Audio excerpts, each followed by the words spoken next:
This is a democracy. It is not an elected autocracy. We need to remind this government. The PM CARES fund diverts those very funds away from local communities into this dark hole where not even a speck of light can enter. To this government, I say, stop lying to us all the time about growth rates, about migrant welfare, about expenditure, and the laughable delusion that the PM cares.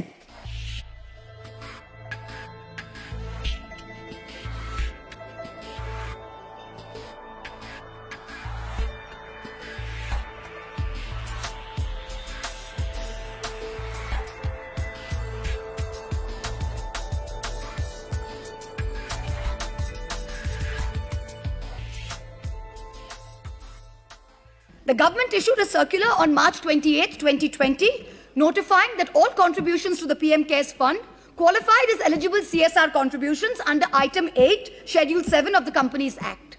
But it also disqualified contributions made to the state relief funds from being treated as valid CSR activities. But this was earlier expressly permissible under Schedule 7 of the Act of 2013. So unfair treatment of identical contributions to the PM CARES and to the state relief funds is against public interest, is against public policy. It completely disincentivizes corporate contributions which the state governments would otherwise have got. It creates an unfair, unjust and discriminatory distinction against the state and chief minister's relief funds in favor of the PM CARES funds.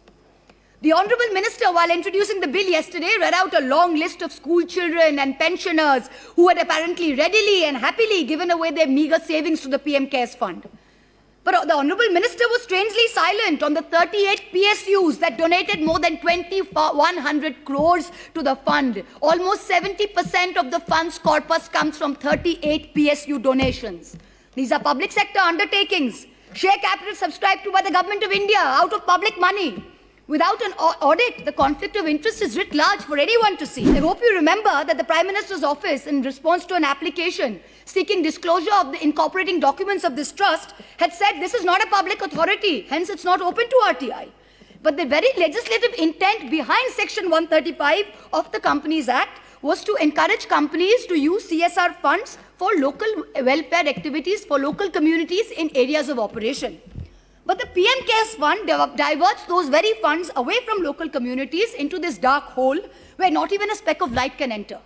Coal India has committed 221 crores to a fund while it cannot contribute to the state relief funds of Bengal and Jharkhand, where it is 90% of its operations. ONGC has mentioned that it has offered funds from its CSR budget for the year, even though the allocation is not yet determined. Power Finance Corporation contributed 200 crores to the PM CARES fund, even though its entire CSR allocation is only 150 crores. It's almost like the courtiers of the emperor are competing with each other to give gifts to the emperor with public funds. If these improprieties were not enough, then please consider the massive donations made by Chinese companies. This is horrific. Xiaomi, a Chinese company accused of snooping on people, gave the fund 10 crores. TikTok, currently banned by this government only a few weeks ago, gave 30 crores. Huawei, banned around the world for its well-documented links to the Chinese army, gave 10 crores. Why did you take this money from our enemies? Why don't you return this tainted money? I'm sure no dying Indian would want to be on a ventilator paid for by enemy money at this time. Would they? Right. I ask you, you say you put 2,000 crores towards the purchase of 50,000 ventilators. Please lay on the table of this house how many ventilators have been physically delivered, to which hospitals, to which states. Also tell us the manner of procurement. The way airwaves and the way airports are sold in this country to crony capitalists, I hope this procurement was not done by those same individuals. This is a question that we need to ask. And the dangers of these unverified foreign donations are amplified by the fact that the PM CARES fund is exempt from FCRA regulations, even though it doesn't meet the precondition of a body whose funds are audited by the CAG. You are bringing the PM CARES fund under the ambit of the same clause that governs the Prime Minister's National Relief Fund, the existing fund. What is the need to institute a new fund where one exists? Prime Ministers will come and go, but the existence of a fund is not up for discussion. What is this need to name everything after one individual? What is this need? This is a democracy. It is not an elected autocracy. We need to remind this government.